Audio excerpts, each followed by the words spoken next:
Well, Tennessee was located sort of between the North and the Deep South, and for that and other reasons, it was became an important geographical location. And I believe that there are more battles fought in Tennessee, perhaps, than any other state, maybe with the exception of Virginia.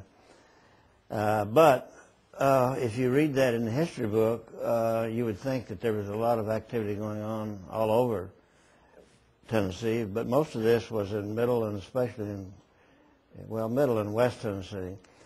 And the reason, I suppose, because there were several reasons, but there were more slaves in that area, and mainly because there was more plantations.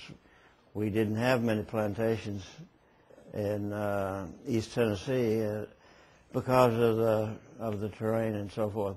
So there were a few slaves in East Tennessee, but they tended to be small in number, household servants or almost members of the family.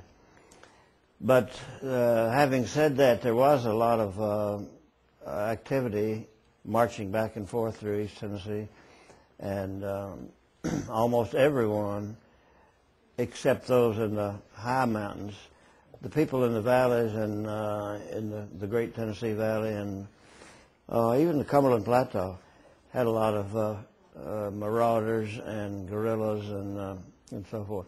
But gosh, there's 10,000 books on the Civil War, and to try to get an understanding of the war based on the various viewpoints would be, it's difficult. But I think the one important thing about the Civil War is the fact that it's remembered so vividly. I had a fellow here yesterday from up in Claiborne County, and he was a farmer. But he said he'd bought every book that he could find on the Civil War, and he didn't pretend to be a scholar. But it's amazing how many people, even the younger people today.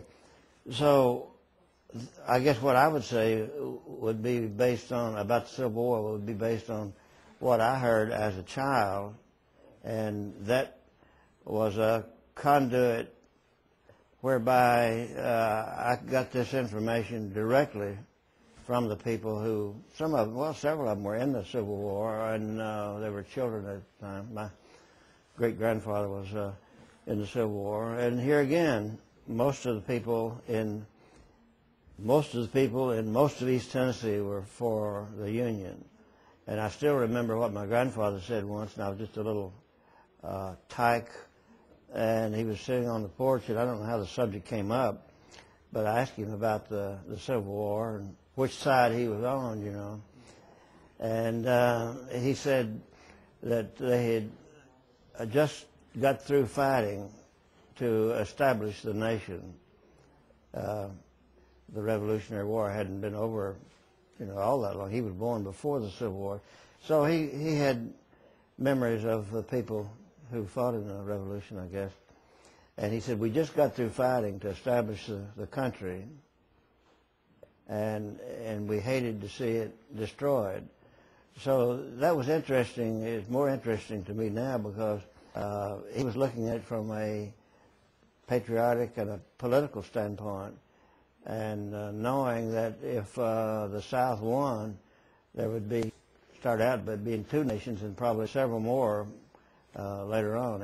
It would be broken up.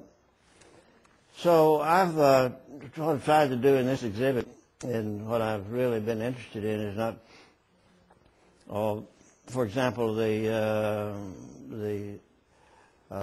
swords from the South are the ones that were factory made and all, even in small factories, are $8, $10, $12, $15,000 each. Very much collectibles, and also some of the belt buckles are up in the thousands of dollars. Well, that doesn't tell you much about the people as much as the things that they made during the Civil War and used and so forth. So it's a people-oriented thing,